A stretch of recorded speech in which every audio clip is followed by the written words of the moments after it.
Asalkan bengkel paman tidak diminta uang keamanan oleh ormas, maka segala yang rusak akan bisa diperbaiki. Seperti di depan kita ini, yang mana cross shaft bulldozer mengalami patah. Menyambungnya dengan lem besi tentu tidak akan kuat. Agar cross shaft bulldozer dapat digunakan kembali, pemilik hanya bisa berharap paman berkacamata bisa memperbaikinya. Setelah paman mengencangkan cekam penjepit dengan kekuatan penuh, maka proses pembubutan dapat dilakukan. Menghaluskan permukaan patahan menggunakan mata pahat tentu saja dalam proses perbaikan kali ini memerlukan keahlian tingkat 8. Agar pengelasan dapat menjangkau permukaan dalam, maka kita perlu melakukan proses pembuatan bevel sederhana, lalu menggunakan mata bor secara bertahap. Melakukan proses pengikisan akan membentuk lubang sambungan. Agar sambungan dapat bertahan hingga 1 kali pemilu, maka paman memilih potongan poros gigi ekskavator sebagai penghubung. Setelah sang ahli mendapatkan data ukuran yang sesuai, maka ia dapat melakukan pemotongan pada bagian batang poros, lalu meletakkannya di mesin pres hidrolik. Ini dilakukan paman karena memukulnya menggunakan palu Thor juga tidak bisa. Berikutnya kita akan memproses cross shaft. Namun sebelum melakukan proses pembubutan, kita perlu menggunakan penyangga bril.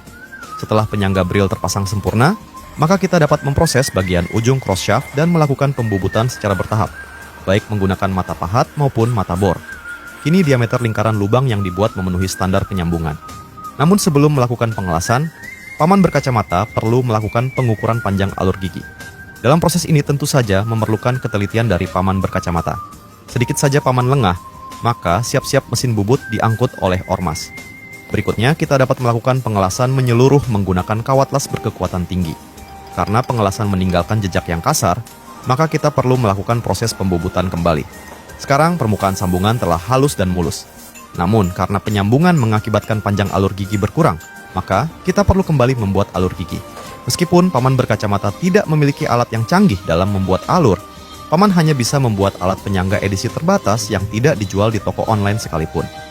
Meskipun alat ini sederhana, setidaknya sangat membantu paman dalam melakukan pekerjaan. Bagi paman, asalkan bengkel tidak diganggu preman berkedok ormas, maka kreativitas dalam melakukan perbaikan akan selalu ada. Setelah semua baut dan mur dikencangkan, maka sang ahli perlu melakukan penyesuaian mata pahat bubut yang diletakkan di cekam penjepit mesin bubut, lalu melakukan proses pengikisan secara bertahap. Dalam proses ini, perputaran planet seakan terhenti hanya untuk melihat kreativitas paman berkacamata yang begitu tinggi dalam melakukan perbaikan. Setelah sang ahli menghabiskan 2 biji Bodrex untuk menghindari sakit mata dan segelas kopi agar tidak mengantuk, kini proses pembuatan alur gigi secara manual telah selesai.